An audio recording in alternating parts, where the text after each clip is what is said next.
వెళ్దాం. యెషయా గ్రంథము 61వ అధ్యాయము. యెషయా గ్రంథము 61వ అధ్యాయము 3వ వచనం చదువుకున్నాము. సియోనులో దుఃఖించు వారికి ఉల్లాస వస్త్రములు ధరింపచేయుటకును బూడిదకు ప్రతిగా పూదండను దుఃఖమునకు ప్రతిగా ఆనంద తైలమును భారభరితమైన ఆత్మకు ప్రతిగా స్తుతి వస్త్రమును వారికి ఇచ్చుటకును ఆయన నన్ను పంపి ఉన్నాడు. హల్లెలూయా, హల్లెలూయా. అదే కారణంగా మరి దేవుడు మందిరంలో కనిపెట్టినప్పుడు, దేవుని మాట కొరకు ఎదురు చూసినప్పుడు, దేవుడు ఈ యొక్క వాక్య భాగం ద్వారా మరి పిల్లరా ఎంతగానో తృప్తిపరిచి ఉన్నాడు. అయితే గమనించండి పిల్లరా, అసలు ఏముంది ప్రభువా ఈ వాక్యంలో అని ఈ వాక్యాన్ని ధ్యానించినప్పుడు ఒక అద్భుతమైన సందేశాన్ని దేవుడు నా హృదయంలో పెట్టడం జరిగింది. అయితే గమనించిన పిల్లరా, ఇక్కడ డిఫరెంట్ టైప్స్ అంటే వివిధ విచిత్రమైన భిన్నములో ఇక్కడ వాక్యాన్ని రాయడం జరిగింది.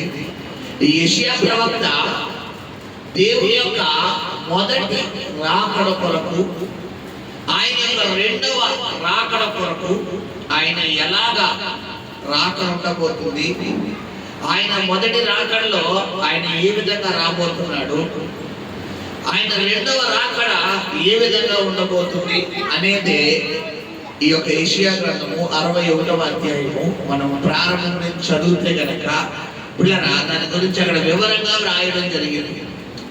అయితే మనం చదువుకుంటే ఈ యొక్క 3వ వచనంలో ఒక అద్భుతమైన సందేశం ఉంది. ఏంటి అంటే, గతించిన 8 మాసములు 8 నెలలు నీ జీవితంలో ఏ దుఃఖమైతే ఏలుబడి చేసిందో, ఏ కన్నీరైతే ఏలుబడి చేసిందో, ఏ ఒక మానసిక ఒత్తిడి అయితే ఏలుబడి చేసిందో, ఏ భయం అయితే ఏలుబడి చేసిందో, దానికి ప్రతిగా, నీ దుఃఖమునకు ప్రతిగా ఈ నెలలో దేవుడు ఏమవబోతున్నాడంట చెప్పాలి. ఉల్లాస వస్త్రములు. నీ దుఃఖమును ప్రతిగా ఈ నెలలో దేవుడు ఏమవబోతున్నాడు.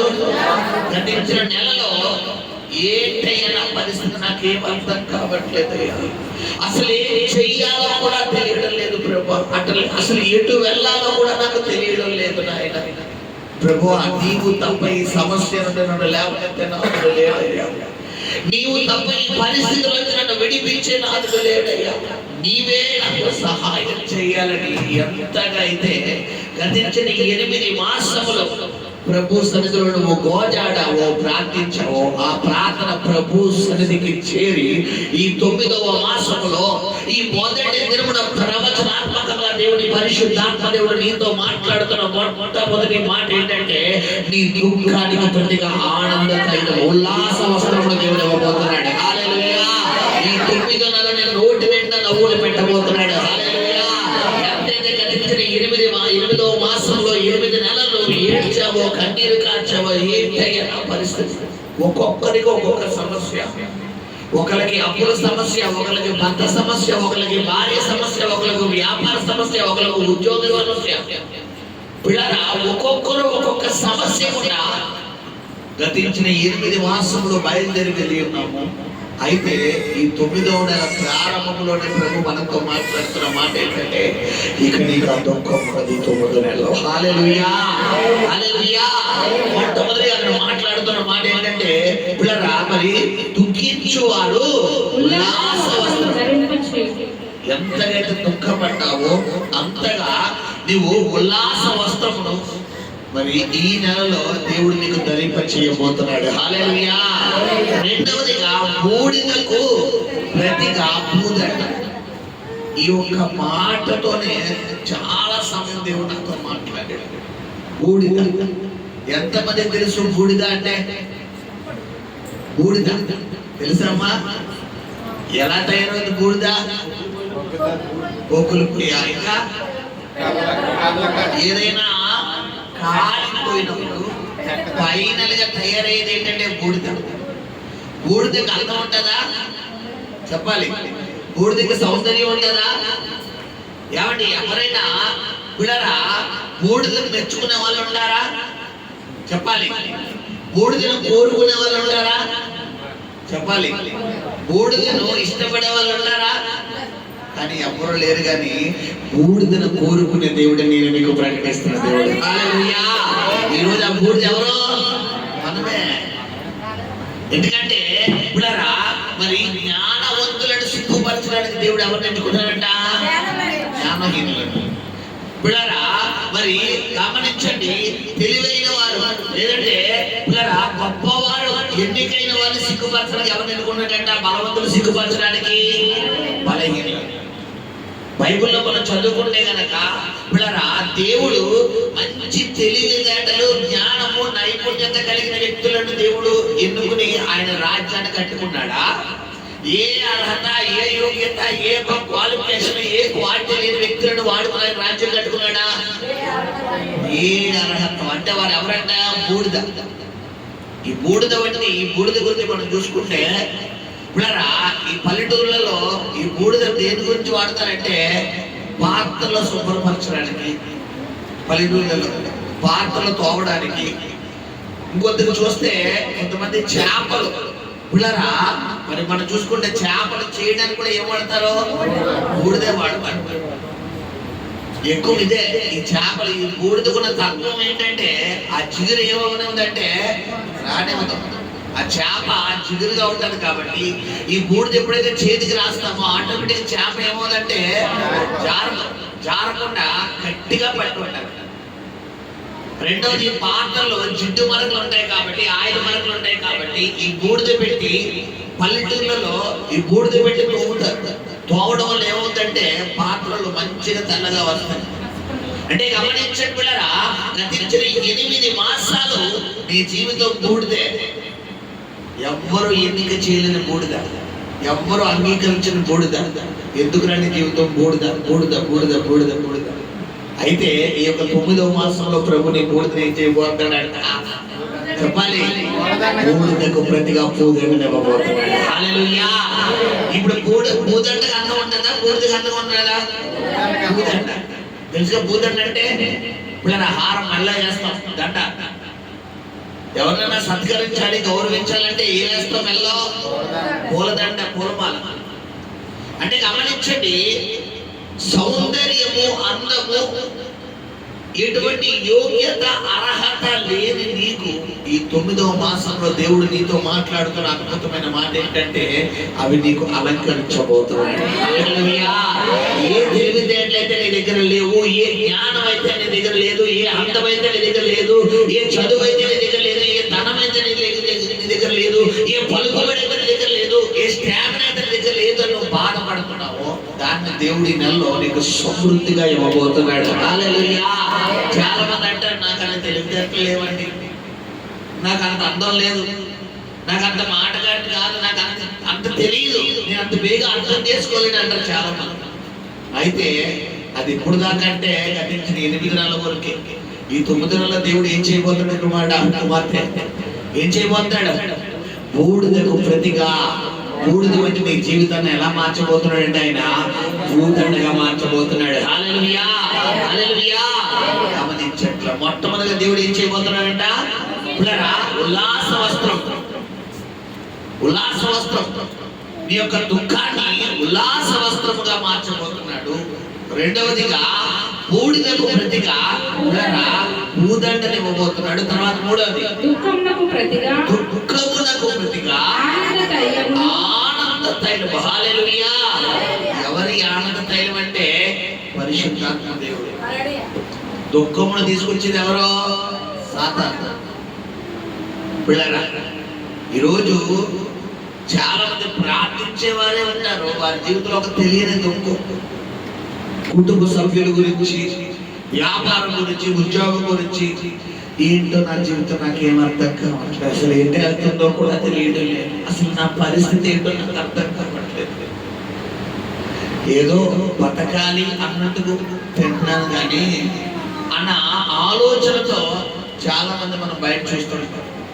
అయితే ఒకవేళ అదే ఆలోచనతో గనక ఈ రాత్రి కాలంలో గనక నువ్వు వచ్చి ఉంటే ప్రభు నీతో ఈ 3వ మాట ద్వారా మాట్లాడుతున్న మాట ఏంటంటే నీ దుఃఖానికి ప్రతిగా దేవుడు నీకు ఏమిచ్చి పంపించబోతున్నాడు? ఆనంద తైలము. హల్లెలూయా, హల్లెలూయా. నీ ఆనంద తైలముతో నన్ను అభిషేకించుమయ్యా. నీ ఆనంద తైలముతో నన్ను అభిషేకించుమయ్యా. నడిచెదను నీ జీవనదిలో, నడిచెదను నీ జీవనదిలో. నడిచి నడిచి ఆనందించేదా, నేను మునిగి మునిగి ఆనందించేదా. నడిచి నడిచి ఆనందించేదా, నేను మునిగి మునిగి ఆనందించేదా. నీ ఆనంద తైలముతో నన్ను అభిషేకించుమయ్యా. నీ ఆనంద తైలముతో నన్ను అభిషేకించుమయ్యా. నన్ను విడిపోయేను పాపసంఖ్యలో, తొలగిపోయేను శాపపు ఘాట్లు. నన్ను విడిపోయేను పాపసంఖ్యలో, తొలగిపోయేను శాపపు ఘాట్లు. దైవమా నీవే ఇచ్చావు రక్షణ. దైవమా నీవే ఇచ్చావు రక్షణ. మరువగలనా నీ మంచి ప్రేమ, మరువగలనా నీ మంచి ప్రేమ. నడిచి నడిచి ఆనందించేదా, నేను మునిగి మునిగి ఆనందించేదా. నడిచి నడిచి ఆనందించేదా, నేను మునిగి మునిగి ఆనందించేదా.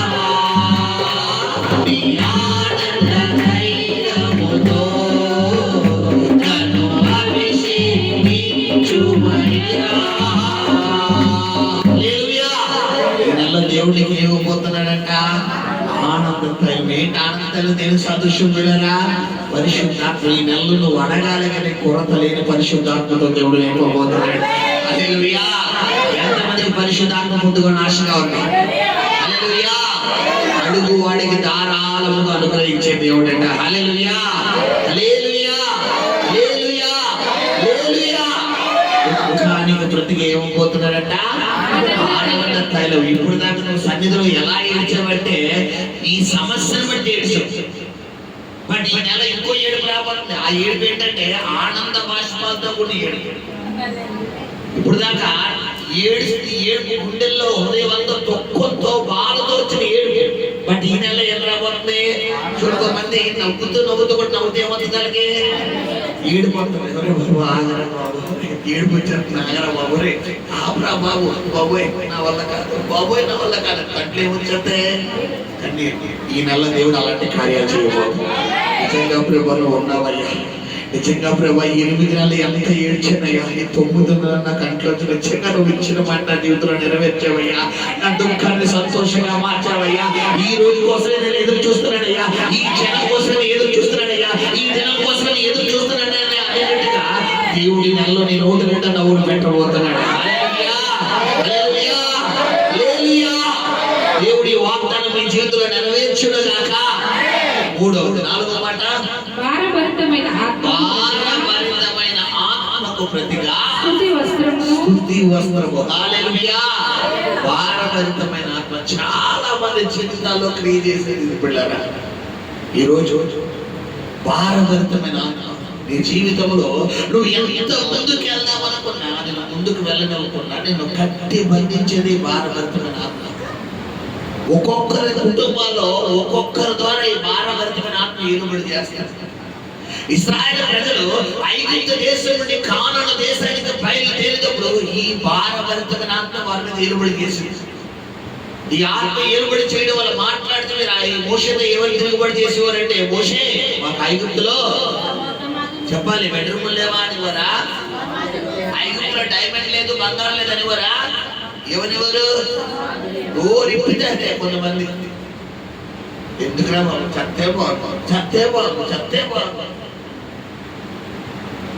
ఏదైతే పలకూడదో అదే పలుకుతాం. ఇక్కడ గమనించండి, నీకు తెలియకుండా నీ నోటితో నువ్వు పలికిన ప్రతి మాట కూడా ఈ ఆత్మలోకంలో ఏమైపోతుందంటే సేవ్ అయిపోతుంది. చాలా మందికి తెలియని రహస్యం. గతంలో నేను తెలియపరిచాను. హైదరాబాద్ ప్రాంతంలో ఒక ఇద్దరు యవనస్తులు ఉన్నారు. ఆ ఇద్దరు యవనస్తులు వారికి తండ్రి ఉన్నారు, తల్లి ఉన్నారు. అయితే ఈ తండ్రి గారు వారి యొక్క నాన్నగారు, వారి యొక్క తాతగారు, వారి యొక్క నాన్నగారు, వారి యొక్క తాతగారు 30 సంవత్సరాలు వచ్చేసరికి కరెక్ట్ గా 30 దాటడానికి అందరికి హార్ట్ అటాక్ వచ్చి చనిపోయేవారు. వారసత్వం అనమాట. 30 దాటకుండా అనేసరికి హార్ట్ అటాక్ వచ్చి చనిపోయేవారు. అయితే వీరికి కొడుకులే, కూతుర్లు కాదు ఈ సమస్య. కొడుకులు పుట్టిన వారికి.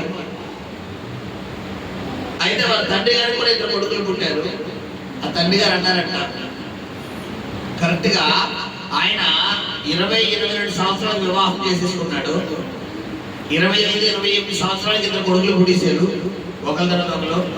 ఆయన అన్నాడంట, నేను 30 సంవత్సరాలు వచ్చేసరికి చనిపోతాను అని తన భార్యతో మాట చెప్పగానే, మీకు ఏ ప్రాబ్లం లేదు కదండి, మీరు ఎందుకు అలా మాట్లాడుతున్నారంటే, లేదు మా నాన్నగారు అలాగే చనిపోయారు, మా తాతగారు అలాగే చనిపోయారు, మా తాతగారు వాళ్ళ నాన్నగారు అలాగే చనిపోయారు అని ఆ యొక్క భయంకరమైనటువంటి శాపం వారి కుటుంబంలో అలాగే ఏలుబడి చేస్తుంది. ఆ శాపాన్ని బట్టి పిల్లరా వారు అలాగే అదో తత్వం డిప్రెషన్ లోకి వెళ్ళిపోయారు. అయితే భార్య అనేవారట, ఏమంటే అలా మాట్లాడకండి, మీకేం కాదండి. కానీ ఆయన కరెక్ట్ గా 30వ సంవత్సరం వచ్చాడు, చనిపోయిన తర్వాత ఈ కుమారుడు ఈ తల్లి పిల్లల చిన్నప్పటి నుంచి ఏం నోరు పోసిందంటే, ఎవరైనా మీ తాతయ్య ఎలా చనిపోయాడురా, మీ తాతయ్య వాళ్ళ నాన్నగారు ఎలా చనిపోయారు, మీ నాన్నగారు కూడా ఇలాగే చనిపోయారు 30 సంవత్సరాలు వచ్చేసరికి. చాలా మంది పిల్లలు ఇంట్లో బర్త్డే వస్తే పండగ చేసుకుంటారు, కానీ ఈ తల్లి పిల్లలు బర్త్డే వస్తే భయపడిపోయింది. ఎందుకు? దేనికి దగ్గర అయిపోతున్నారు? వీళ్ళు మరణానికి దగ్గర అయిపోతున్నారు. 2వ సంవత్సరం, 4వ సంవత్సరం, 10వ సంవత్సరం, 15వ సంవత్సరం, 20వ సంవత్సరం, ఇంకా నా కొడుకులు 10 సంవత్సరాలు బతుకుతారు, ఇంకా నా కొడుకులు 5 సంవత్సరాలు బతుకుతారు. ఇది తల్లికి మామూలు బాధ అంటే చెప్పలేని బాధ. భయంకరమైనటువంటి భయంకరమైనటువంటి అపవాది శక్తి. అయితే మొత్తానికి చనిపోయిన తర్వాత పిల్లరా కరెక్ట్ గా 30వ సంవత్సరం వచ్చింది. అందులో పెద్ద కుమారుడు ఎవరైతే ఉన్నాడో ఆ పెద్ద కుమారుడు కరెక్ట్ గా 35 ఏ బలహీనత లేదంట.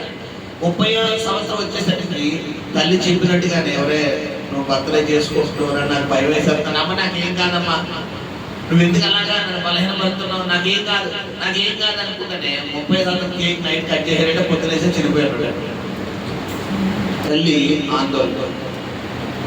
హైదరాబాద్ లో శామ్యుయల్ పట్ట మినిస్ట్రీస్ అని చెప్పి పిల్లరా, ఆ పట్ట ఆ యొక్క పరిచర్లో జరిగిన సందర్భం అన్నమాట.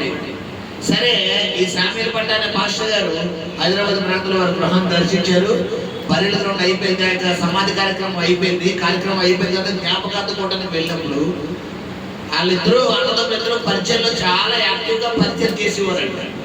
కానీ ఎందుకు ఇలా జరిగిందో పాస్టర్ గారు కూడా అనిపించలేదు, డౌట్ వచ్చింది. జ్ఞాపకార్థ కూటం అయిపోయిన తర్వాత వారి తమ్ముడు పిలిచి, చిన్న ఎందుకు ఇలా జరిగిందమ్మా, సడన్ గా ఏమన్నా అన్నయ్య గారిన అంతకు డిసీజ్ ఎవరైనా ఉందా, స్ట్రోక్ ఎప్పుడైనా వచ్చిందా, మీరు సీరియస్నెస్ తీసుకోలేదంటే ఆ కుమారుడు అన్నాడంట, నాకు తెలియదు పాస్టర్ గారు, మా అమ్మగారు పిలుస్తారంటే వాళ్ళ అమ్మగారు పిలిస్తే వాళ్ళ అమ్మగారు చెప్తారంట ఈ విషయం అంతా ఇలా జరిగింది అయ్యారంటే. మరి ఈ విషయం నాకు ముందు ఎందుకు చెప్పలేదమ్మా, చెబితే నేను ప్రార్థనలో పెట్టింది దాన్ని క్యాన్సిల్ చేసేవాడు కదా అంటే, చెప్పలేదు అయ్యగారు అని చెప్పి. సరే, విషయం ఏంటంటే కొడుకు 29వ సంవత్సరం, పెద్ద కొడుకు చనిపోయాడండి, నాకు నెక్స్ట్ 2వ బ్యాంక్ అంతా ఈ కొడుకు మీద బెంగండి అనేది. అయితే జరిగేది ఇప్పుడైనా చెప్పావు కదమ్మా అని చెప్పి ఇప్పుడారా మరి ఈ యొక్క పాస్టర్ గారు ప్రభు సన్నిధిలో ప్రార్థన చేస్తున్నప్పుడు ప్రభు అన్నాడంట, పరిశుద్ధాత్ముడు అన్నాడంట, వారు ఆత్మలోకంలో, వారు బాహ్య లోకంలో పలికింది ఆత్మలోకంలో సేవ్ అయిపోయింది. అది క్యాన్సిల్ చెయ్యాలి అంటే వారి నోటుతోనే వారు ఒప్పుకోవాలి. అది నేను నీకు ఆ రైట్స్ ఇవ్వలేదు. అది క్యాన్సిల్ చేయాలంటే వారి నోటితో వారు ఒప్పుకోవాలి. వారు ఒప్పుకుంటేనే అది క్యాన్సిల్ అవుతుంది అని పరిశుద్ధాత్మ దేవుడు ఈ సేవకుడుగా మాట్లాడారు. ఆల్రెడీ ఒక వ్యక్తి చనిపోయాడు, ఇంకో వ్యక్తి ఇంకొక సంవత్సరానికి చావుకు రెడీగా ఉన్నాడు. ఇప్పుడు వెంటనే ప్రభు చెప్పిన మాట ఆ కుటుంబాన్ని తల్లి కొడుకులు ఇద్దరిని పిలిచి మాస్టర్ గారు వారితో మాట్లాడి, అమ్మ నేను ప్రార్థనలో పెట్టినప్పుడు దేవుడు నాకు ఇలా చెప్పాడు, మీ బాబు ఒప్పింప చేయండి, నేను చనిపోను, దేవుడు నాకు దీర్ఘాయుష్ ఇస్తున్నాడు, దేవుడు నాకు ఆరోగ్యం ఇస్తున్నాడు, ఇప్పుడే నా మీద నా తల్లిదండ్రులు చీలుబడి చేసిన ప్రతి పితుల శాపం యేసు నామములో విరగొడుతున్నాను, ఇప్పుడే ఆ మరణ దూతను నేను బంధిస్తున్నాను, నన్ను నా కుటుంబాన్ని విడిచిపెట్టి వెళ్ళి బొమ్మను ఆజ్ఞాపించిన వారసత్వ రూపంలో హార్ట్ అటాక్ అనే శాపం ద్వారా నా కుటుంబం మీద ఏలుబడి చేస్తున్న శాపాన్ని విరగొడుతున్నానని ఈ కుమార్ నోడుతో నేను ఒప్పింప చేస్తాను, తన నోడుతో తనే ఒప్పుకోవాలమ్మా, అప్పుడే తన మరణం నుంచి విజయం పొందగలడని చెప్పినప్పుడు, అయ్యా తప్పకుండా నేను నా కొడుకు ద్వారా చేపిస్తాను అయ్యా, నా కుర్రవాడిని ఉపవాసంలో పెట్టి ప్రార్థనలో పెట్టి అయ్యగారు చేపించినప్పుడు ఇప్పుడు కరెక్ట్ గా 30 సంవత్సరం వచ్చింది, దేవుడు ఆరోగ్యం ఇచ్చాడు. ఇప్పుడు చక్కగా వివాహం అయితే 38 సంవత్సరాల మంచి ఇద్దరు పిల్లలతో దేవుడు ఆరోగ్యంగా వచ్చాడు. జరిగిన సందర్భం.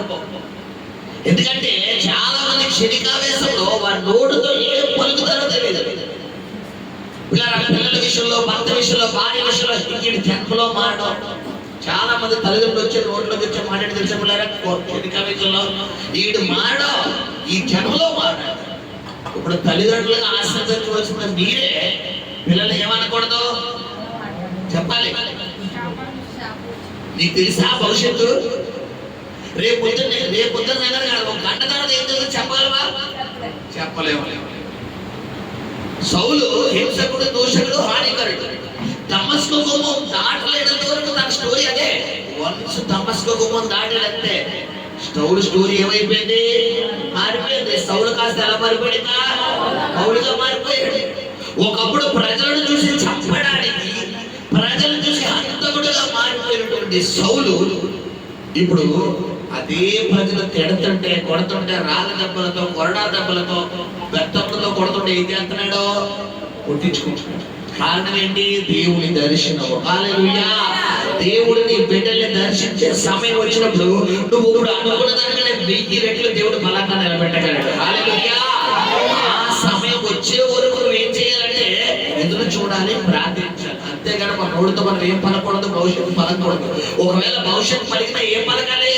నా బిడ్డ దేవుడు వాడుకుంటున్నాడు. అరే ఇప్పుడు ఎంత ఏడు పెట్టినావో రేపు పొద్దున నాకంటే బలంగా దేవుళ్ళో ఉంటావరా, నాకంటే బలంగా దేవుళ్ళో ఉంటావరా. అమ్మా ఏమంటే మీరు నన్ను ఎంత బాధ పెడుతున్నారో, రేపు పొద్దున నాకంటే మీరు ఏసీ కొరకు నిలబెడతారండి. నేనైతే ఒకరోజు ఉపవాసం మీరు వారం అంతా దేవుడు మీరు ఉపవాసంలో పెడతారండి. చూడండి, నేను ఒక పూటే ఉంటున్నాను, మీరు రోజంతా ఉపవాసంలో ఉంటారు చూడండి అని నువ్వు ఎలా పలకాలంటే పాజిటివ్ గా పలకాలి. మనం ఎలా పలుకుతాం చెప్పాలి. వీడు మాడతాడా? 10 సంవత్సరాల బట్టి చూస్తున్నాను, 20 సంవత్సరాల బట్టి చూస్తున్నాను.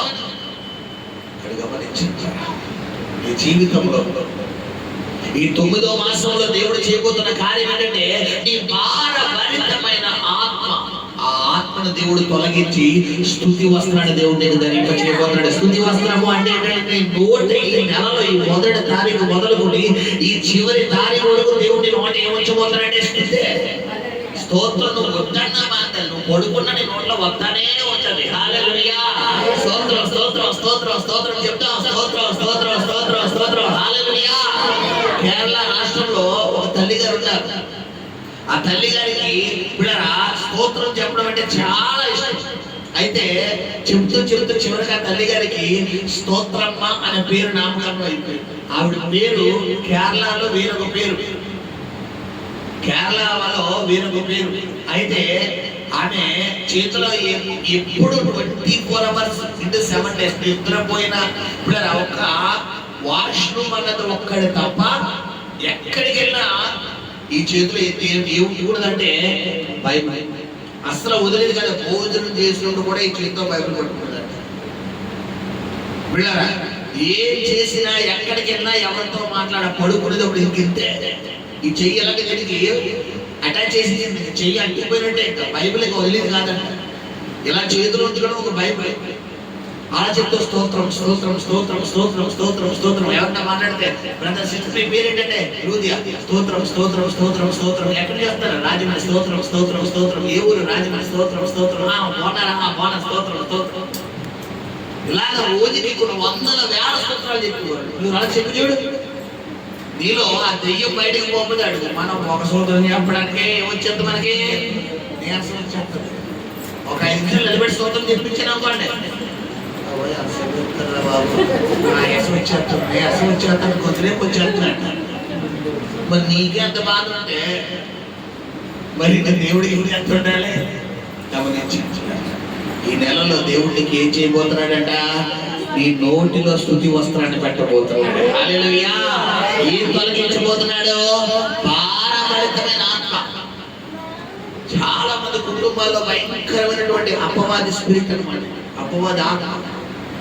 పిల్లల భారభరితమైన ఆత్మ. పిల్లల గురించి, భర్త గురించి, భార్య గురించి, వ్యాపారం గురించి, ఉద్యోగం గురించి, అప్పుల గురించి, అనారోగ్యం గురించి, కుటుంబ పరిస్థితుల గురించి ఒకలాంటి స్పిరిట్. మీరు ప్రార్థన చేసేవారిగా ఉంటారు, వాక్యం చదివేవారిగా ఉంటారు, ఉపవాసం ఉండేవారిగా ఉంటారు, పరిచయలో ఉంటారు. కానీ ఆ ఆత్మ మాత్రం మీరు ఏం చేస్తారు? వెంబడిస్తానే ఉంటారు. మీరు ప్రార్థన చేస్తారు, విశ్వాసంలో ఉంటారు, వాక్యం వింటారు. కానీ మీరు ఆలోచనలన్నీ ఎలా ఉంటాయంటే, ఈ సమస్యను చూసినప్పుడు మీరు విశ్వాసం ఏమైపోతుంది? ఇంకా బలహీనమైపోతుంది. అయితే ఇక యెషయా గ్రంథం ద్వారా ప్రభు ఈరోజు మనతో మాట్లాడుతున్న మాట ఏంటంటే, ఆ భారభరితమైన ఆత్మను దేవుడు ఈ నెలలో తొలగించబోతున్నాడు. హల్లెలూయా, హల్లెలూయా. దానికి ప్రతిగా ఏమైపోతున్నాడంట? స్తుతి వస్త్రం. హల్లెలూయా. మొట్టమొదటిగా దేవుడు ఏమైపోతున్నాడని చెప్పాడు? దుఃఖానికి ప్రతిగా ఉల్లాస వస్త్రం. రెండోది ఏంటన్నాడు? బూడిదకు ప్రతిగా పూదంట. రెండోది. మూడోది ప్రతిగా ఆనంద. మూడోది. నాలుగోది భారభరితమైన ఆత్మకు ప్రతిగా స్తుతి వస్త్రాన్ని ఇవ్వబోతున్నాడు. హల్లెలూయా, హల్లెలూయా, హల్లెలూయా. అయితే గమనించండి, ఈ 4 పొందుకోవాలంటే నీవు చేయవలసిన ఒకటి ఏంటి అంటే, దేవుడి మాటకి ఏమవ్వాలి? మనం లోబడాలి. నువ్వు దేవుడి మాటకు లోబడకుండా, దేవుడి చిత్తానికి లోబడకుండా, దేవుడి ఉద్దేశానికి లోబడకుండా నాకు వచ్చేయాలంటే రావు. మరి గమనించారు, మనం చదువుకుంటే చూడండి అక్కడ పిల్లరా, ప్రారంభ చదువుకున్నా, ప్రభువు యెహోవా ఆత్మ నా మీదకి వచ్చి ఉన్నది. దీనులకు సువర్తమానము. ఎవరో ముందు దేవుని ఆత్మ ఎవరి మీదకి రావాలి? నీ మీదకి రావాలి. అక్కడ యేసు ప్రభు వారి గురించి చెప్తున్నారు. కానీ ఇది మనం కన్వర్ట్ చేసుకుంటే కనుక దేవుని ఆత్మ నీ మీదకి వస్తేనే అన్నీ జరుగుతాయి. దేవుని ఆత్మ నీ మీదకి రావాలంటే ముందు నీలోనే దెయ్యం ఆత్మ ఏం చేయాలి? బయటికి పోవాలి. ఒక వరలో 2 కత్తులు అవుతాయా? ఒక దాసుడు అతి ముందర పని చేస్తాడా? పని చేయలేడు. జరగని పని అసలు. నువ్వు దేవుడితో అయితే లేదా సైతాన్తో ఉంటావు.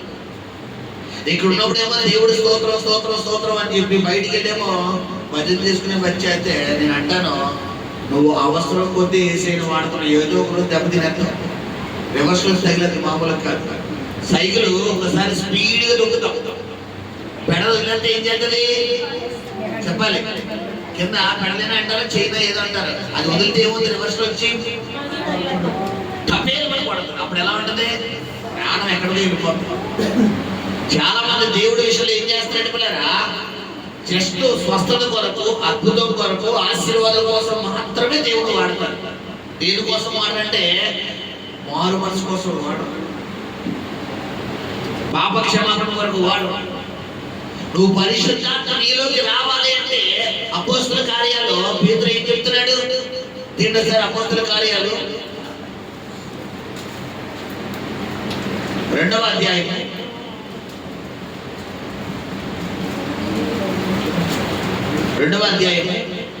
37వ వచనం చదువునాడు. వారి మాట విని హృదయంలో నొచ్చుకొని సహోదరులారా మేమేమి చేతుమని మేము ఏమి చేతుమని పేతురును కడమ అపోస్తలులను అడుగగా పేతురు మీరు మారు మనస్సు పొంది, అదిగోండి ఏం చెప్తున్నాడు, మారు మనస్సు పొంది నీవేం పొందాలంటే పరిశుద్ధాత్మ నీలోకి రావాలంటే ముందు మారు మనసు పొందాలి. నువ్వు మారు మనసు అంటే ఏంటమ్మా, ఎక్కడ దొరుకుతుంది అది చెప్పాలి. మారు మనసు అంటే ఏంటి చెప్పాలమ్మా. పాత జీవితంలో చనిపోయి, అది పాత జీవితంలో చనిపోవాలి. నీ పాత స్వభావం, పాత అలవాట్లు, పాత ఇష్టాలు, పాత పరిచయాలు, పాత కోరికలు, పాత ప్రమేయాలు, పాత అనే ప్రతిదీ నీలో ఏమైపోవాలంటే బయటికి పోవాలి. అది బయటికి పోతేనే దేవుని ఆత్మ ఎవరిలోకి రాగలుగుతుంది, మనలోకి రాగలుగుతుంది. అదే గమనించాడు. మారు మనసు పొందుడి, పాప క్షమాపణ నిమిత్తం. అదిగో రెండోది ఏంటంటే పాప క్షమాపణ. ఇది కూడా నువ్వు పొందాలి. చాలా మంది పిల్లరా మరి ఎలాంటి ముసుగు వేసినటువంటి జీవితం జీవిస్తారు, ఎవ్వరికీ తెలియదు. ఈ ఎవరి పిల్లలు ఉంటారు చాలా మంది, టీనేజ్ వయసు, కాలేజీకి వెళ్తున్న తల్లి చాలా మంది ఈ యొక్క హాస్టల్లో తల్లిదండ్రులు తెలియకుండా వేరే వేరే హాస్టల్స్ కు దూరంగా హాస్టల్స్ మరి చదువుకుంటున్న మంది యమల పిల్లలు, ఆడపిల్లలు ఉంటుంటారు. బయట మన రోడ్డు మీద చూస్తుంటాం, బైక్ల మీద ఈ మొఖానికి చున్నీలు కట్టేసుకుని శుభ్రంగా తలకి మొత్తం మొహం అంతా చున్నీలు కట్టేసుకుని పిల్లలు అబ్బాయి హెల్మెట్ వేయడానికి శుభ్రంగా, లేదంటే మొహం కాకుండా కళ్ళు కనపడకుండా ఇంకా ఈ కళ్ళోడు కనపడలేదు మీద కనపడకుండా ఏం చేస్తాడు, ఖర్చు పెడతాడు. అమ్మాయి ఏం చేస్తుంది, మొత్తం చున్నీ వేసుకుని చున్నీ అంతా మొత్తం మాస్క్ కింద పైన మొత్తం తప్పేస్తాడు. ఇంకంతే బైక్. చాలా మంది ఏం చేస్తారంటే ఇలా మాస్క్ వేసుకుంటారు. విషయం ఏంటంటే నువ్వు ఎవరిని మోసం చేస్తున్నావు, నిన్ను నువ్వు మోసం చేసుకున్నావు తప్ప ఎవరిని మోసం చేయట్లేదు చెప్పాలి. దేవుడు మోసం, ఆయన దేవుడు మోసపోడు, విక్రించబడ్డావు. నువ్వు ఏం చేస్తున్నావు, ఎలా ఉంటావు, ఎవ్రీ మూమెంట్ ఎవరికి తెలుసు, ఆయన తెలుసు. నువ్వు నీ భర్తను మోసం చేయొచ్చు, నీ భార్యను మోసం చేయొచ్చు, నీ తల్లిదండ్రులు మోసం చేయొచ్చు, నీ అన్నదమ్ములు మోసం చేయొచ్చు, నీ అక్క చెల్లెలు మోసం చేయొచ్చు, నీ కన్నబిడ్డలు మోసం చేయొచ్చు, ఎవరినన్నా మోసం చేయొచ్చు. కానీ అక్కడ ఉందో కెమెరా, ఆ కెమెరా మాత్రం అసలు తిప్పలేదు. నువ్వు తల కిందగా తప్ప చేసినా నీ వల్ల కాదు. పాప క్షమాపణ. నీ పాత జీవితంలో ఏమైపోవాలి, పాప క్షమాపణ రావాలంటే చనిపోవాలి. పాపాత్ముడైన స్త్రీ ఆయన పాదాల దగ్గరకు వచ్చినప్పుడు మనం చాలా సార్లు దాన్ని లోతైన ధ్యానంగా మనం చదివాం. ఒక మనిషి కాలు కడుక్కోవాలి అంటే, కాదుకూడదు అనుకుంటే ఒక జగ్గు నీళ్ళు ఉండాలి. ఇక మరీ అసలు నీళ్లు లేవు అనుకుంటే కనీసం అరజగ్గన ఉండాలి. టీ గ్లాసులో సగం నీళ్లు, టీ గ్లాసు నీళ్ళతో కాలు కడిగించుకోగలవమ్మా చెప్పాలి.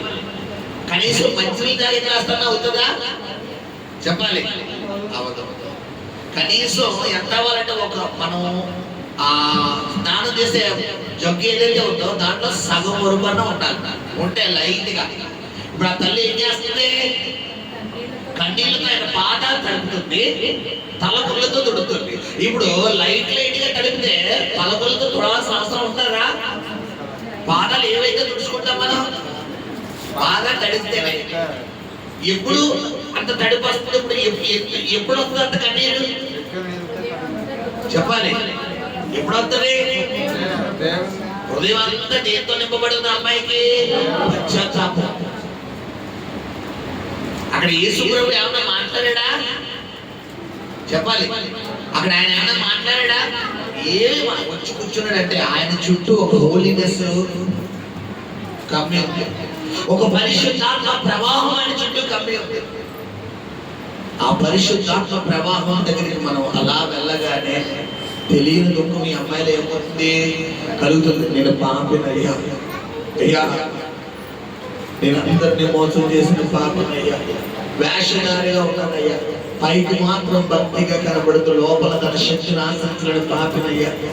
నిజమే ప్రభు, నాకు ఈ జీవితం వద్దు, నాకు ఈ పాపము జీవితం వద్దయ్యా, ఈ శరీరాశలతో కూడిన జీవితం నాకు వద్దు నాయనా, శరీర వాంఛలతో కూడిన జీవితం నాకు వద్దు నాయనా, ఈ లోకాశలతో నన్ను, నా భర్తను, నా భార్య, నా బిడ్డల్ని మోసం చేసే జీవితం నాకు వద్దు ప్రభు అని అమ్మాయి ఏం చేస్తుందంట, తనలో తను దుఃఖపడుతూ యేసయ్య పాదాల దగ్గర కన్నీళ్ళు ఏమవుతుంది కారుతుంటే ఇలాగా చూడండి, ఇది ఇలాగే మోకాలు వేసింది.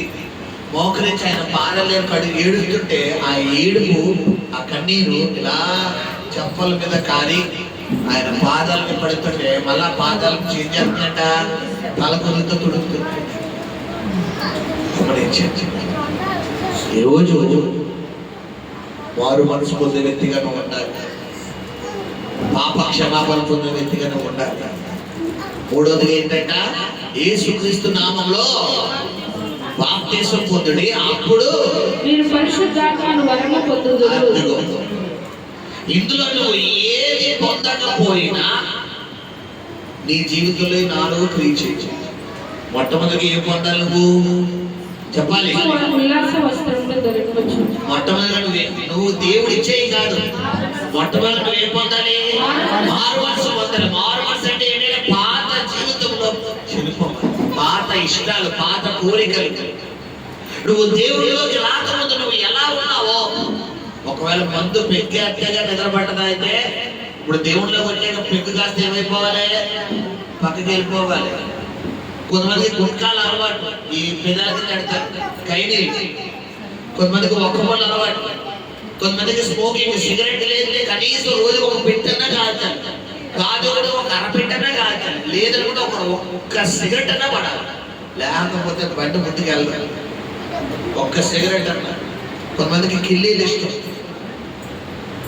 ఈ యొక్క మత్తునిచ్చే కిల్లీలు. ఇక్కడ గమనించినప్పుడు నీ దేహము దేవుని, ఎవడైనా నా ఆలయాన్ని పాడు చేస్తే నీ దేహము దేవుని ఆలయం, నీ సొత్తు కాదు, అది విలువ పెట్టి కొనబడిన దేవుని సొత్తు. ఆయన రక్తముతో కొనబడిన సొత్తు అది. కాబట్టి ఆ దేవాలయాన్ని ఏం చేయకూడదు, మనం వ్యర్థమైన వాటిని పంపించి పాడు చేయకూడదు. నీ కళ్ళు దేవుడివి, ఆ కళ్ళు పవిత్రమైనవి చూడటానికి తప్ప అపవిత్రమైనవి చూడటానికి నువ్వు ఏం చేయకూడదు అంటే వాడకూడదు. నీ చెవులు దేవుడివి, ఆ చెవులు నువ్వు పవిత్రమైన మాటలు వినడానికి తప్ప అపవిత్రమైన వినడానికి వాడకూడదు. నీ స్వరము దేవుడిది, నీ గొంతుకు దేవుడిది, నీ నోరు దేవుడు. వాటిని పవిత్రమైన మాటలు మాట్లాడటానికి తప్ప అపవిత్రమైన మాట. కొంతమంది కావాలని కలిపి మరి అపవిత్రమైన మాటలు మాట్లాడతారు, కావాలని పెడతారు, కావాలని చూస్తారు. గమనించి ఎలా ఉంది రోజు నీ ఆత్మీయత. మారు మనసు పొందాలి, నీలో కొన్ని మార్పులు రావాలి. ఆ మార్పులు నీలో వస్తేనే ఈ 4 ఆశీర్వాదాలు ఈ నెలలో నీకు క్రియ చేస్తాయి. హల్లెలూయా. ఎంతమందికి 4 ఆశీర్వాదాలు కావాలి? గట్టిగా శబ్దం హల్లెలూయా చెప్పండి. హల్లెలూయా, హల్లెలూయా. ఈ 4 ఆశీర్వాదాలు నీకు కావాలంటే నువ్వు చేయవలసిన మొట్టమొదటి పని ఏంటంటే మారు మనసు పొందాలి. రెండోది ఏం చేయాలి? పాప క్షమాపణ పొందాలి. నువ్వు పాపాలంటూ ఒప్పుకో, ఈ రాత్రి ఒప్పుకో, ప్రభువా ఈ నెలలో నా కష్టాలన్నీ తీర్పు ఇవ్వాలి, నాకు వద్దు ప్రభువా, నాకు ఈ వేషధారణ జీవితం నాకు వద్దు, నా భర్తను, నా భార్యను, నా బిడ్డలు, నా తల్లిదండ్రులు, నా తోబుట్టువులను, నా కుటుంబ సభ్యులు మోసం చేసే జీవితం నాకు వద్దయ్యా. తద్వారా నా జీవితంలో నేను ఎన్ని రోజులు ఎందుకు ఆశీర్వాదాలు కోల్పోతున్నాను, ఎందుకు నాకు ఆశీర్వాదాలు రావట్లేదు, ఎందుకు దీవెన రావట్లేదు ఇప్పుడు నాకు తెలిసిందయ్యా. తప్పిపోయిన కుమారుడు తిరిగి ఆశీర్వాదం ఎప్పుడు పొందుకున్నాడు? లూకాసు వార్త 15వ అధ్యాయంలో 16వ వచనం చదువునా. తప్పిపోయిన కుమారుడు 15వ అధ్యాయం అయితే ఎన్నో వచనం అది? ఎన్ని చెప్పాలి వయసు? అయితే 17వ వచనం. 17 చదువునా. అయితే బుద్ధి వచ్చినప్పుడు వాడు నా తండ్రి యొద్ద. ఎప్పుడంట? బుద్ధి వచ్చినప్పుడు. ఈ రాత్రి దేవుడికి బుద్ధి నేర్పిస్తున్నాడు. ఈ రోజు అది లేకే, అదేం పాస్టర్ గారు బుద్ధి లేదండి, బుద్ధి లేకుండా ఎలా ఉన్నావండి అంటే నువ్వు అనుకునే బుద్ధి కాదు, పాపం నుండి బయటికి లాగే బుద్ధి.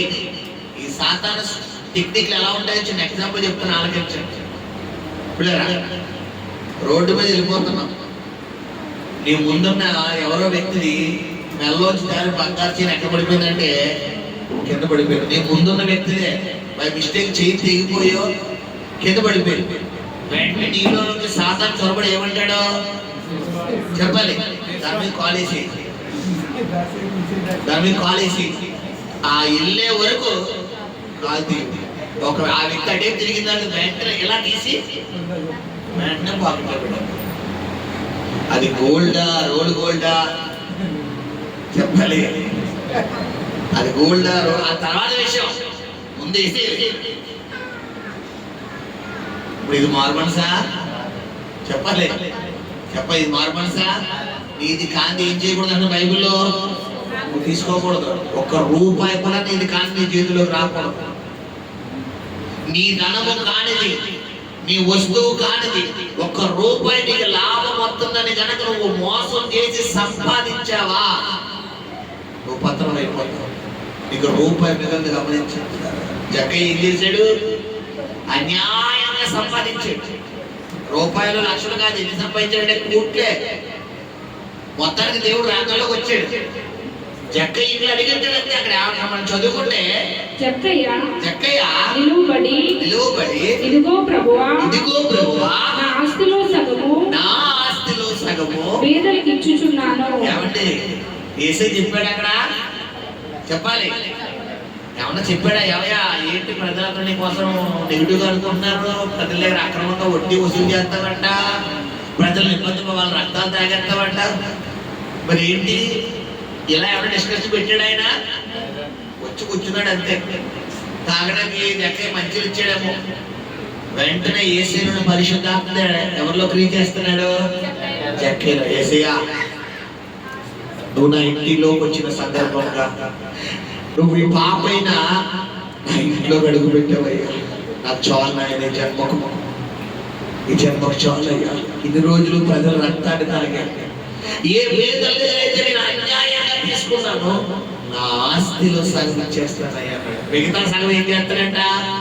ఎవరి యొద్దనైనను అన్యాయముగా దేనినైనా తీసుకుని ఎడల అతనికి 4 వంతులు మరలా చెల్లించునని ప్రభువుతో చెప్పాను. ఒకవేళ 1000 రూపాయలు తీసుకుంటే 4 వంతులు అంటే అంట 4000 ప్లస్ మొత్తం ఎంత ఇచ్చేస్తాడు?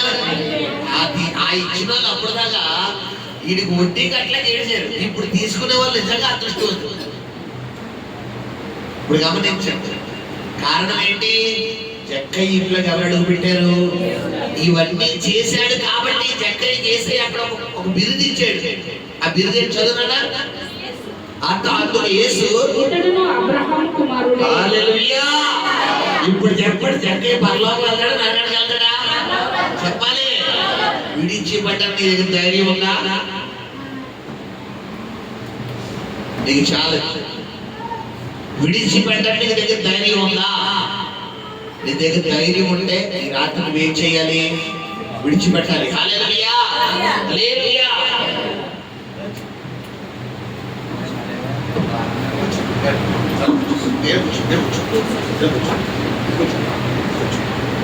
హల్లెలూయా. గమనించండి, నీ జీవితంలో నువ్వేం చేయాలి? లోబడాలి. ఎప్పుడైతే నువ్వు దేవుని మాటకు లోబడాలి. జక్కయ్య ఏం చేశాడు? అక్కడ కనీసం నోరిపోయాడు యేసయ్య. బైబిల్లో అలాంటి వ్యక్తి ఇంకోటి కనబడుతున్నాడు. యేసయ్య, నీ పరలోక రాజ్యం కావాలనుకుంటున్నాను అంటే నువ్వు 10 ఆజ్ఞలు పాటిస్తున్నావంటే ఆ చిన్ననాటి నుంచి పాటిస్తున్నాను అంటాడు. సరే, అయితే నువ్వు కలిగి ఉన్నదంతా అమ్మేసి బీదలకు ఇచ్చే, దేవుడికి కాదు బీదలకు ఇచ్చేసి అప్పుడు నువ్వు వచ్చినట్టు వెంబడించండి. ఏమంటాడా? ఆ వ్యక్తి మొహం ఎలా ఎక్కడట? వికారంగా పెట్టాడు. వికారంగా పెట్టి వెనక్కి వెళ్ళిపోయాడు. ఇప్పుడు ఈ వ్యక్తి ఎక్కడికి వెళ్ళి ఉంటాడు? ఇంకా నేను ఏమంటారు, ఇది తిరిగిలేదు. డైరెక్ట్ ఒకే బండి అనుకో. ఈరోజు నీకు ఒక అవకాశం ఇస్తాడు. 9 నెలలు నీలో పద్ధతి మార్చు, నీ ప్రవర్తన మార్చు. నువ్వు చేసే ప్రార్థన బట్టి పరలోకం వెళ్ళావు. నువ్వు చదివే వాక్యాన్ని బట్టి పరలోకం వెళ్ళావు. దేని బట్టి పరలోకం వెళ్తావంటే నీ ప్రవర్తన. అందుకే ప్రసంగి 5లో ఏమంటాడంటే, నువ్వు దేవుడు మందిరానికి వచ్చినప్పుడు నీ ప్రవర్తన ఎలా చూసుకోవాలంట? జాగ్రత్తగా చూసుకో. నీ చూపు ఎలా ఉంది, నీ మాట ఎలా ఉంది, నీ ప్రవర్తన ఎలా ఉంది, చర్చలు ఎలా ఉన్నావు, ఇంటి దగ్గర ఎలా ఉన్నావు, ఉద్యోగాలు ఎలా ఉన్నావు, వ్యాపారాలు ఎలా ఉన్నావు, రోడ్డు మీద ఎలా ఉన్నావు, బస్సు ఎక్కితే ఎలా ఉన్నావు, ట్రైన్ ఎక్కితే ఎలా ఉన్నావు, బండి మీద ఎలా ఉన్నావు, సైకిల్ మీద ఎలా ఉన్నావు, కాలినడకలు ఎలా ఉన్నావు, నీ క్యారెక్టర్ ఎలా ఉంది, మొత్తం నేను సరి చేసుకోవాలి. నీలో ఏమన్నా తేడా ఉంటే ఈరోజు ఏం చేసుకోవాలి? వాక్యాన్ని బట్టి నువ్వు 4 చేస్తే దేవుడు నీకు 4 ఇవ్వడానికి రెడీగా ఉన్నాడు. నువ్వు 4 చెయ్యాలి. మొట్టమొదటి ఏంటి? మారు మనసు. రెండోది ఏంటి? పాపక్షమణ. మూడోది ఏంటి? బాప్తిసం. నాలుగోది ఏంటంట? అప్పుడు పరిశుద్ధాత్మ వస్తాడు. ఈ పరిశుద్ధాత్మ దేవుడు అప్పుడు నీళ్ళు నువ్వు అడగక్కర్లేదు. నీలో ఎప్పుడైతే మార్పు వచ్చేస్తాడో, ఎప్పుడైతే మారు మనసు పాత జీవితంలో నువ్వు చెడిపోతావో, పాపేక్షలో నువ్వు చెడిపోతావో, లోకాశలో నువ్వు చెడిపోతావో, నేత్రాశ, శరీరాశ, జీవపుటంబాలు నువ్వు చెడిపోతావో, ఆటోమేటిక్ నీలో ఒకలాంటి ఫీలింగ్ కలుగుతుంది. ఏంటి ఫీలింగ్ అంటే నేను ఏసైతో ఉండాలి, ఏసైతో మాట్లాడాలి, ఏసైతో కూర్చోవాలి. ఏసయ్యా నీతోనే నాకు ఈ వరకు నాకు ఎలా ఆలోచన ఉండేది కాదు. ఇప్పుడు ఎక్కువ ఏసైతో ఉండాలనిపిస్తుంది, ఎక్కువ పాటలు పాడాలనిపిస్తుంది, ఎక్కువ ప్రార్థన చేయాలనిపిస్తుంది, ఎక్కువ నాకు ఒంటరిగా దేవుడి దగ్గర నాకు ఇంకెవ్వరూ వద్దు, దేవుడి దగ్గరే ఉండిపోవాలనిపిస్తుంది అన్న ఆలోచన మనం వచ్చేది. అలాంటి ఫీలింగ్ నీలో కలుగుతుంది అంటే నిన్ను పరిశుద్ధాత్మ దేవుడు ఆవరించాడని అర్థం. అలా కాకుండా ప్రార్థన అంటేనే తలపుడు వచ్చేస్తుంది, వాక్యం అంటే నిద్ర వచ్చేస్తుంది, వాక్యం అంటే తలపుడు వచ్చేస్తుంది, ప్రార్థన అంటే తలపుడు వచ్చేస్తుంది, విసుగు వచ్చేస్తుంది, నీరసం వచ్చేస్తుంది అంటే ఇంకా నీలో శరీర కార్యాలు విమర్శంగా ఉన్నాయని అర్థం.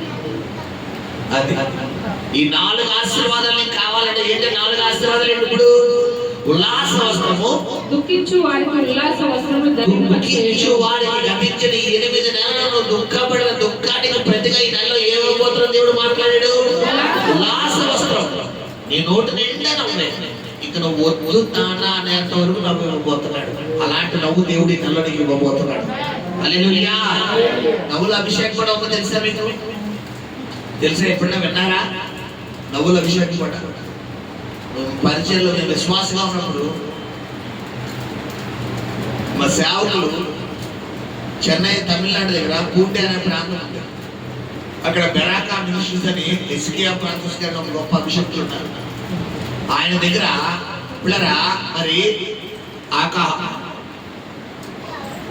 ఈ యొక్క నవ్వుల జాయ్ అనేది, నవ్వుల అభిషేకం అని పౌలు చెప్తున్నాడు కదా, ఎల్లప్పుడూ ఆనందించుడి, ప్రభునందు మరలా చెప్తున్నాను, ఎల్లప్పుడూ ఆనందించుడి, ప్రభునందు సంతోషించుడి అని పౌలు చెప్తున్న మాటను బట్టి ఆ జాయ్ అనేది రిలీజ్ చేసి మా సేవకుల మీద రిలీజ్ చేసి మా ప్రాంతానికి పంపించినప్పుడు, మా సేవకులు ఆరాధన చేసినప్పుడు అదే అలాంటి అందరూ రిలీజ్ చేస్తే ఒక నైట్ అంతా నేను నవ్వుతూనే ఉన్నాను.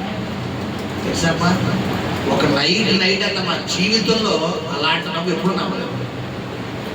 ఆ నవ్వు మమ్మల్ని కట్టి బంధించిన పాపం కట్లని తెప్పించేసి, అది మామూలుగా మనం పైకి వచ్చే జోకులు వేసుకుంటూ వచ్చే నవ్వు కాదు. అది ఎవరు పుట్టించిన నవ్వు? పరిశుద్ధ. ఆ నవ్వుతో చిన్నపిల్లల చేష్టలు అన్నీ చేసేస్తాం. ఆ రోజు ఒకరు సైకిల్ ఎక్కేవారు, ఒకరు బండ్లు ఎక్కేవారు, ఒకరు ఈ స్తంభాలు ఎక్కేవారు, ఒక్కొక్కరు కుప్పి గిద్దరు వేసి ఏం చేసేవాళ్ళో తెలియదు. ఎందుకంటే నిన్ను ఎవరు ఆవరణ చేస్తాడు? ఇంకా పరిశుద్ధాత్మ. ఇంకా నీకు తెలియదు. నీ మైండ్ అంటే నీ మైండ్ నీ సొంతలో ఉండదు. ఇంకా దేవుళ్ళో ఆనందిస్తూ, దేవుళ్ళో స్తుతిస్తూ, దేవుళ్ళో చాలా మంది పరిశుద్ధాత్మ పొందుకోకపోవడానికి కారణం కూడా ఏంటంటే ఇదే. వీరు ఒకలాంటి భయంలో సంబంధించిన వాతావరణంలో ఉంటారు. తప్పులు కొడితే గట్టిగా అభిషేకం పడిపోతానేమోనని, దెబ్బలు తగిలేస్తాయని, ఎవరైనా మీద పడిపోతారని, ఏదైనా తగిలేస్తుందని, లేదంటే మొగోళ్ళకి వెళ్ళిపోతానని, ఆడోళ్ళకి వెళ్ళిపోతానని, కుర్చీ తగిలేస్తుందని, అది తగిలేదు. ఈ ఆలోచనలో చాలా మంది ఉంటారు. ఇందు ఆలోచనలో ఉండడం వల్ల ఏమవుతుందంటే పరిశుద్ధాత్మ. నువ్వు పరిశుద్ధ ఆరాధన అనగానే నువ్వు ఏమైపోవాలి? నువ్వు మైమర్చిపోవాలి. వదిలేదు, నువ్వు అన్నీ వదిలేదు. నువ్వు ఎక్కడ నువ్వు నీ తండ్రి ఉండాలి, ఇంకెవరూ లేదు. అలా ఆలోచనలో ఉన్నప్పుడే పరిశుద్ధాత్ముడు ఎవరో రాగలుగుతాడు? నీలో రాగలుగుతాడు. కొంతమంది ఆరాధన అనగానే చాలా మంది దిక్కులు చూస్తారు. అందరూ కలుపుకొచ్చిన ఆరాధన నీళ్ళలో ఎవరెవరు గట్టిగా తప్పలు కొడుతున్నారు, ఎవరెవరు గట్టిగా చేస్తున్నారు నీళ్ళు కళ్ళు తెరిచి చూస్తారు. అప్పుడు ఏమవుతుంది తెలుసా? వాళ్ళందరూ విడుదల దెయ్యాలని ఎవరిలో వచ్చేస్తాయి? కళ్ళు నీళ్ళకి వచ్చి గమనించి. కాబట్టి ఆరాధన ఏం చేయమను? సేవకుడు జీవితం కళ్ళు తెరవకూడదు. అస్సలు నీ పక్కన పిడుగు పడిపోయింది ఏం చేయాలి? కళ్ళు తెరవకూడదు. అలాంటి అభిషేకం గమనించండి. హల్లెలూయా. ఏం చెప్తున్నాడు? మొట్టమొదటిగా నీ యొక్క దుఃఖమునకు ప్రతిగా ఉల్లాస వస్త్రాన్ని దేవుడు ఇస్తున్నాడు. రెండోది ఏంటమ్మా? బూడిదండ చెప్పాడు కదా, తృణీకరించబడింది, వెలివేయబడింది, ఎందుకు పనికిరాదు. నీ జీవితం కూడా అంతే. నీ బంధువుల దగ్గర, నీ కుటుంబ సభ్యుల దగ్గర, నీ తోబుట్టుల దగ్గర, నీ రక్త సంబంధికుల దగ్గర, ఈరోజు సొసైటీలో కావచ్చు, అలాంటి జీవితాన్ని దేవుడి నెలలో ఎలా మార్చబోతున్నాడు అంటున్నాడు ఆయన. ఊదంటగా హెచ్చించే జీవితాన్ని ఇవ్వబోతాను అంటున్నాడు, గణపరిచే జీవితాన్ని ఇవ్వబోతున్నాడు, 10 మంది నిన్ను గౌరవించే జీవితాన్ని ఇవ్వబోతున్నాడు. ఎవరన్నా ఒక అధికారి దానిలోని మంచిగా ఎండిపోయిన దండ వేసేవనుకోండి, నిగనిగలాడుతున్న దండ కాదు, ఎండిపోయిన దండ వేసేవనుకోండి, విద్యుత్ శాఖలో దండ తీసి ఎవరు మొహం కొడతాడు? నువ్వు దండ వేయకపోయినా పర్వాలేదు, కానీ ఏదండ వేయకూడదు. ఇప్పుడు ఏదండ వేయాలి? మంచి దండ వేయాలి. ఇప్పుడు దేవుడిని ఎలా మార్చబోతున్నాడు ఈ నెలలో? ఊదండగా, అంటే ఇతరులను నేను గౌరవించే వ్యక్తిగా నేను దేవుడు మార్చబోతున్నాడు. ఇప్పుడు దాకా నీ జీవితం 8 నెలలు ఎలా ఉందంటే బూడిదే. జస్ట్ అవుట్డోర్ వరకు నీ పరిస్థితి, ఇండోర్ లో రాలేకపోతున్నావు. నీ ఆశీర్వాదాలు అసలు సరిపోవట్లేదు. నీ ఆదాయం వస్తుంది కానీ అసలు ఏం చేసుకోవాలో కూడా తెలుస్తుంది ఆదాయం. బట్ ఈ నెల ఏం చేయబోతున్నాడంటే నీ నోటి నిండా నవ్వు ఇవ్వబోతున్నాడు. హల్లెలూయా. నేను మంచిగా దేవుడు జీవించబోతున్నాడు. హల్లెలూయా. మూడోది ఏమని చెప్పాడు పిల్లరా? దుఃఖమునకు ప్రతిగా ఆనంద తైలం, పరిశుద్ధాత్మ అభిషేకాన్ని దేవుడికి ఇవ్వబోతున్నాడు. ఆనంద తైలం నువ్వు అడగాలే కానీ ఈ నెలలో అన్లిమిటెడ్ గా దేవుడు అభిషేకాన్ని కుమ్మరించబోతున్నాడు. హల్లెలూయా. హల్లెలూయా. మూడోది, నాలుగోది చివరికి ఏం చెప్పాడమ్మా? భారభరితమైన ఆత్మకు ప్రతిగా స్తుతి వస్త్రము. భారభరితమైన ఆత్మ. ఎన్ని రోజులు ఏంటి నాకేం అర్థం కావాలి, అసలు ఆ పరిస్థితి ఏంటయ్యా, నా బ్రతికేంటి నాకు అర్థం కావట్లేదు ప్రభు, అసలు ఏం చెయ్యాలో కూడా నాకు తెలియడం లేదు. కానీ ఎంతైతే ఇన్ని నెలలు నువ్వు ఏడ్చావో ఆ భారభరితమైన ఆత్మ ఈ నెలలో దేవుడు ఏం చేసేబోతున్నాడంట? తొలగించబోతున్నాడు. తొలగించేసి నీకు నీ నోటకి ఒక నిజంగా గొప్పడు ఆయన, నిజంగా ఇంటికైనా ప్రభు. ఈ రోజు ఏమంటే గమనించండి, హన్నా దేవాలయానికి వచ్చినప్పుడు భారభరితమైన ఆత్మతో వచ్చిందా, స్తుతి వస్త్రంతో వచ్చిందా? చెప్పాలి. ఎలా వెళ్ళింది? స్తుతి వస్త్రంతో. ఈ రోజు దేవుడి మందిరానికి ఎలా వచ్చాడంటే భారభరితమైన ఆత్మ. తెల్లారితే డబ్బులు కావాలి, ఈ నెలలో డబ్బులు కావాలి, అర్జెంటుగా పేమెంట్ చెప్పాలి. భారభరితమైన బిడ్డలు అంత చెప్పినా మారలేదు, భర్త అంత చెప్పినా మారలేదు, నీ పరిస్థితి మారుతుందో లేదో కూడా నీకు తెలియదు. ఇదే భారభరితమైన ఆత్మ. ఇప్పుడు భారభరితమైన ఆత్మకు ప్రతిగా ఏమైపోతున్నాయంట? ఎప్పుడంతా శుద్ధి వస్త్రం చెప్పాలి. నీలో ఉన్న ఆత్మ బయటికి పోయినప్పుడు. ఎప్పుడు పోయినా నీలో ఉన్న భారభరితమైన ఆత్మ నువ్వు అంగీకరించాలి.